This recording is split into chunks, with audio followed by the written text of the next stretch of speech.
Hello and happy Monday. I am Andrea, T and T Creations, and I have a couple of two faux, one WIP. Well, sort of.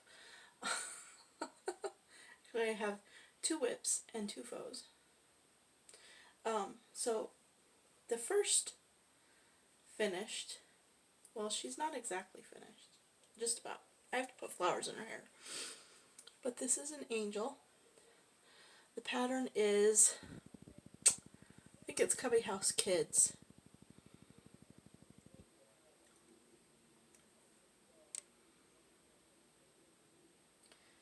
And this is the second angel that I've done. The first one that I made, I'm not exactly sure where it went to. It One of my nieces was killed in a car accident almost 4 years ago now. It'll be 4 years in May. And after that happened, I found the pattern for the angel. I didn't have it completely finished. She was completely finished, or almost completely finished, a year later.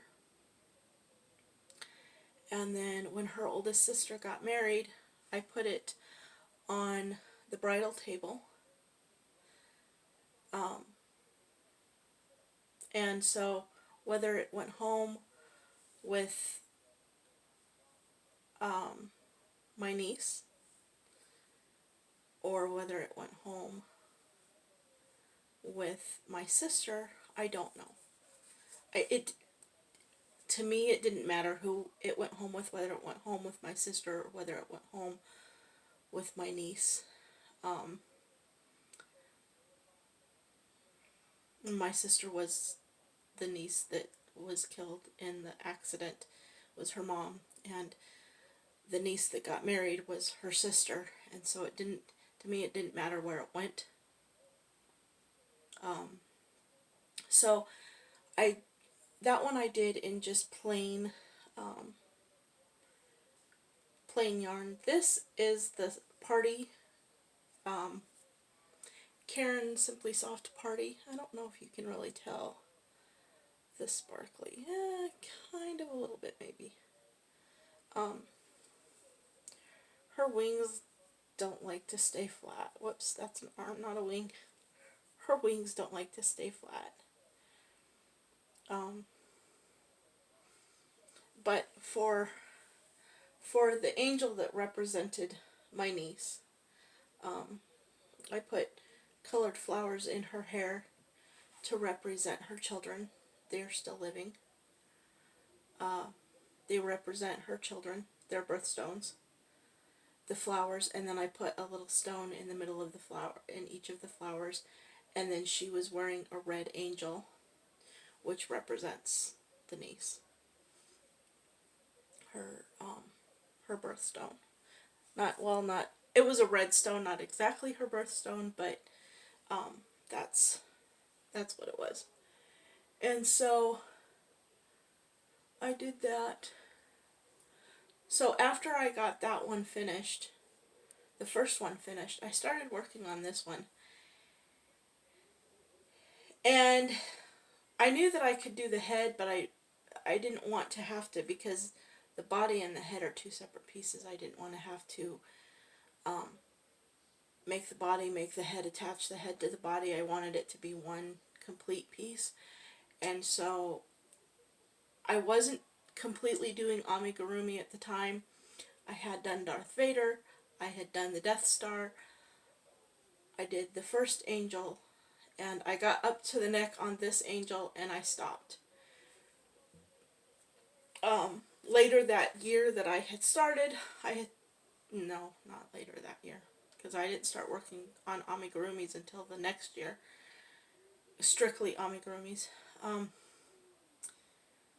So a little more than a year after I stopped working on this one, I started doing amigurumis with the dolls, and then I knew how to do the head, kind of make it a little bit stronger from the patterns that I was working with, and so I went ahead and did that.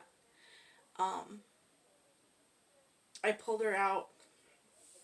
I have a sister-in-law that loves angels, and I think I might be sending that one to her. I mean, that's when I pulled it out this time and finished it off. That's what my thinking was. Now, whether she actually gets it or not, I don't know whether she will or not.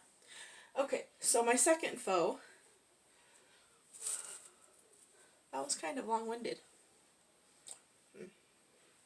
So my second faux, I told you I was working on another of Crystal's cardigans, Bag-O-Day Crochet and More's cardigans. So this is the men's, another one of the men's cardigans. This one does not have pockets. This one is mine in the colors that I wanted to begin with, and it is a little bigger than the 2X. I added 4 stitches, which meant it was 2 stitches bigger. So if it's true to form, it would be somewhere like a 3X or so. I don't really, I mean, I just followed the pattern, and I looked at the pattern, and I looked at the large, and I looked at the extra large, and I looked at the 2X, and I saw how many stitches were between the large and the extra large and the extra large and the 2X to see exactly how many stitches I needed to add, and I added said stitches. I don't know. I don't really call it a 3X. I like that it's big. I like that I can kind of, wrap it. I don't want to get too far away because I'm attached. But so this is what it looks like. Nice and warm, nice and comfy. And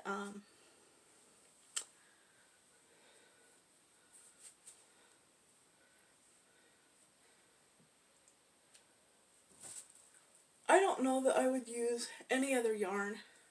If somebody asked me to make them one, if somebody I know or whatever asked me to make them one, I would probably tell them to buy the yarn that they wanted for it.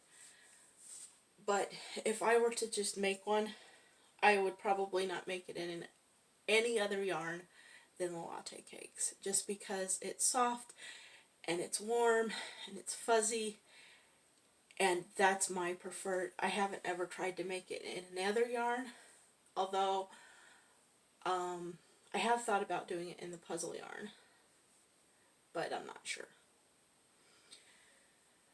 Another thing that I like about the latte cakes is the yardage in the latte cakes is a significant amount of yardage. It's 530 yards for one latte cake, whereas like the puzzle yarn I think is 360 or somewhere around there, 300 and something yards, which when you calculate it out, you're going to need a significant amount. And the latte cakes, I only use 2.5 latte cakes for, I'll show you how much I have left. So, you know that I've made several. This was the yarn that the grinding teal is the yarn that I used for my friend's sweater, and this is what I have left. And no, I did not measure it, but this is what I have left from her sweater, and she has double pockets. So her pockets were really long, folded in half, and then sewn along the bottom and the sides. So she had double pockets, and that's what was left from hers.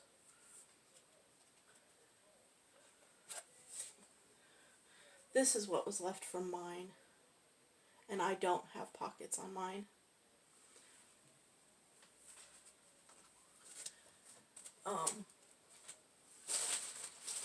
I can't really show you what was left for my mom's because I used 2 different yarns. I had 2 of the blues, and I used both of the blues, And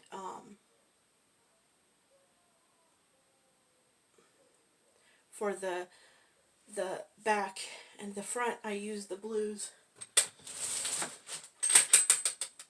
And this is the blue that I had left from 2 cakes of usage. This is the blue that I had left. And then I used another cake, which I had already used some of that cake. And so this is not an accurate amount for what was left from my mom's sweater.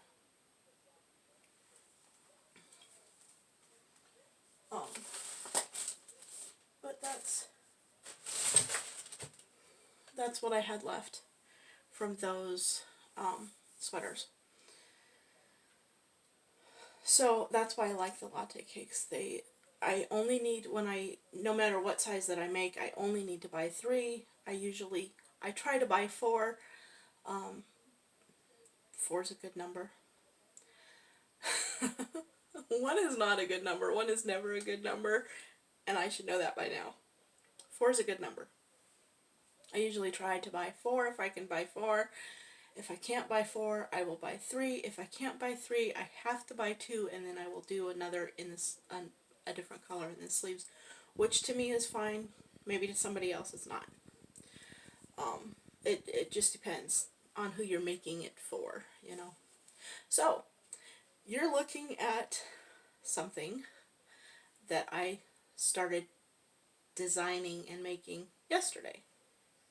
So I went on the hunt for a rounded collar. Now, I still don't know, and I still need to learn how to round like a single or half double or double crochet collar, starting at not the center, to get it the right size. I need the configuration, or to figure out the configuration of your doubles, what your doubles are going to look like, and then what your number count is for the second, third, fourth, fifth, sixth, however many rows for this part. Why do I say that? Well, I say that because if I don't want something like this, now I found this, and this was on Majavelle, Crochet English. She does quite a bit of baby clothing, sweaters, outfits. I'm not exactly sure what country she's from. It is in English. It's a robotic English, and there are closed captioning, pre-closed captioning, not YouTube closed captioning. So the closed captioning is what she's done, or somebody for her, whatever, has done on their screen. Anyway, so I used her rounded, and what she uses,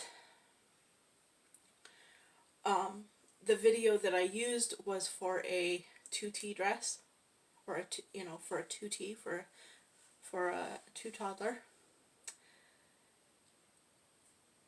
All you have to do is know the count, and the pattern.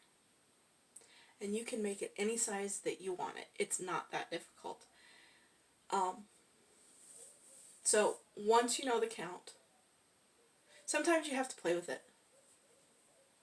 Like, I'll tell you in a minute. Once you know the count, you should be able to do just about anything.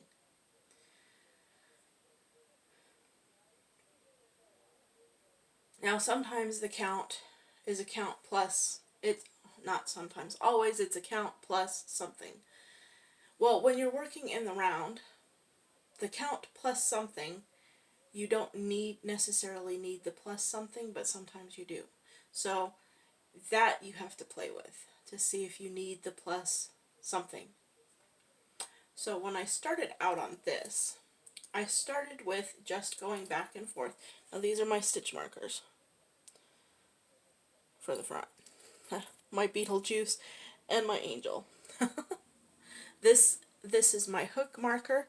So this says, yeah, I don't know if you can read it. But this says that I'm using an eye hook, so I don't have to leave my hook in my bag. and this is the center front. And then I have two hooks, or two markers in the back, right wherever, right back there, for this, for like this. So this is not an original.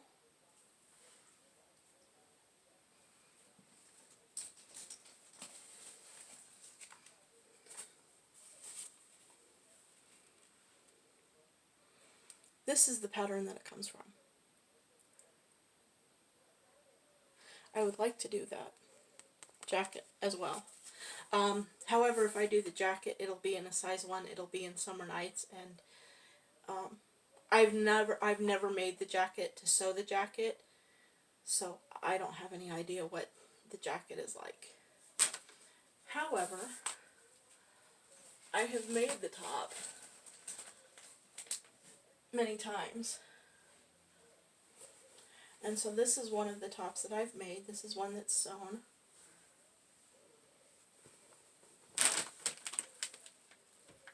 It is wrinkly.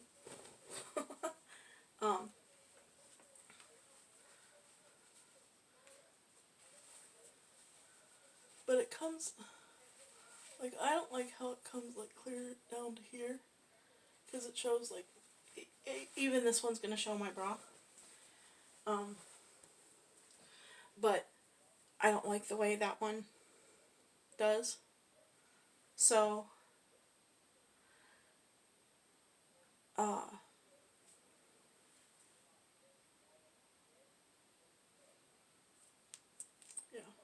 I don't like the way that one, I like it, I wear it, you know.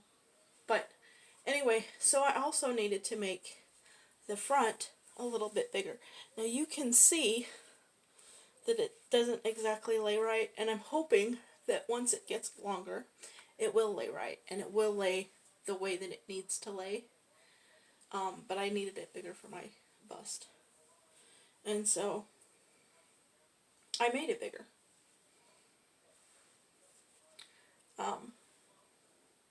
But I used the same count that I used for my blue top, my blue Mandela Spirit top. I used the same stitch and the same stitch count. Made sure that I had the right amount of stitches up here, because when I started I was just going back and forth up here and I was adding to it, but I found out that it was going to be a long time before it got here where I needed to, like, join it together. So then I decided to do a chain underneath. Now I can't show you, I don't have a mannequin, that's why I'm showing you on me. But so the chain underneath, I just chained.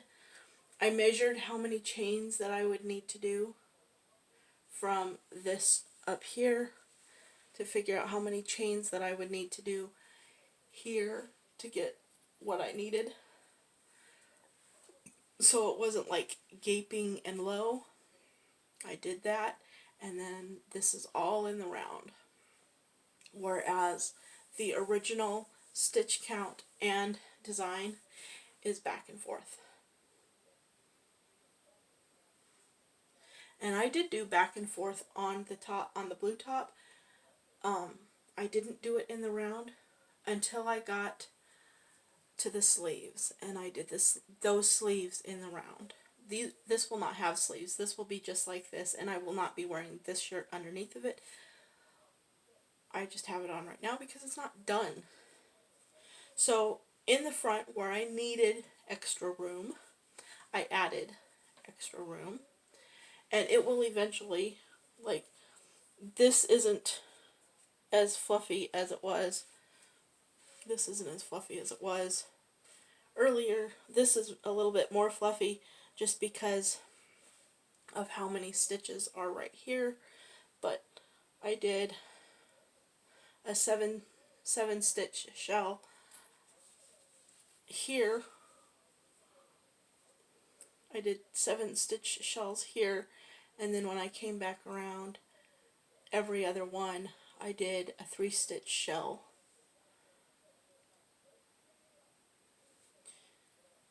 So I did a 7-stitch shell, and then I skipped one, and then I did 4 7-stitch shells together. I'm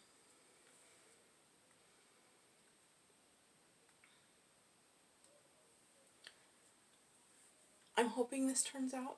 Do I know whether it's going to turn out? No, I don't. But hopefully.